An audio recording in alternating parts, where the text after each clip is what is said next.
Ang mga malilit na negosyo tuwing tag-init, malaki rin palang ambag sa ekonomiya ng bansa. Kung ano-ano ang mga yan sa pagsaksi ni EJ Gomez. Tirik na araw, tagaktak na pawis, at wish na makapag-beach, patunay lang yan na summer na talaga sa Pilipinas. Pero ang summer, pagkakataon ding dumiskarte para ang summer ay maging brighter. Pwedeng-pwede kang magnegosyo. Sa tindi ng init ngayon, perfect pang refresh ang Pinoy sa malamig. May gulaman, juice, shake at milk tea. Meron ding ice cream, scramble o kaya naman halo-halo. Kasi ngayon mainit, sobra. Kaya ang mga tao talaga ice cream ang hinahanap. Ang tatlong flavor na to ay avocado, cheese, mango po.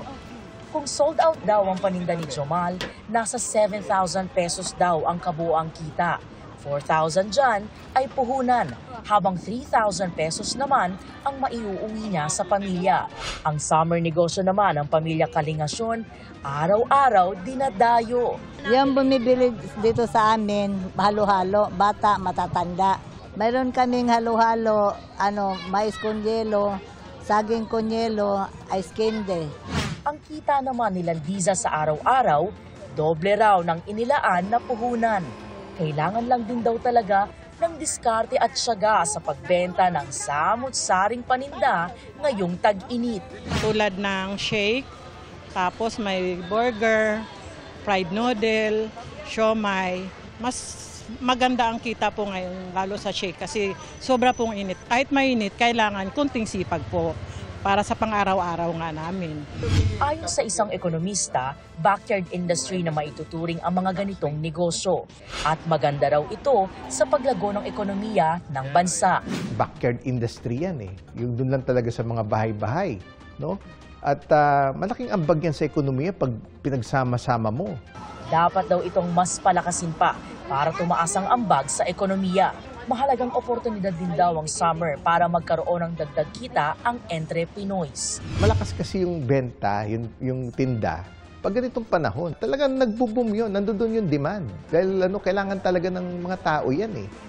Matutugunan, kaya tugunan na yun at timingan at i-grab yung opportunity na kumita. Binigyang diin ni Go Negosyo founder Joey Concepcion ang kahalagahan ng pagkakaroon ng entrepreneurial mindset kasabay ng paghikayat sa mga Pinoy na samantalahin ang tag-init. Everybody may not be able to be employed, no? So if he's not employed, he has an alternative sa pagiging isang maliit na negosyante, no?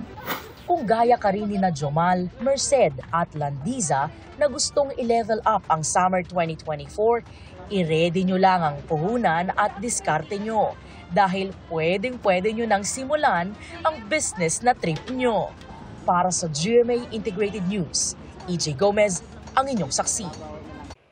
Mga kapuso, sama-sama tayong maging saksi. Mag-subscribe sa GMA Integrated News sa YouTube at para sa mga kapuso abroad, samahan niyo kami sa GMA Pinoy TV at sa www.gmanews.tv.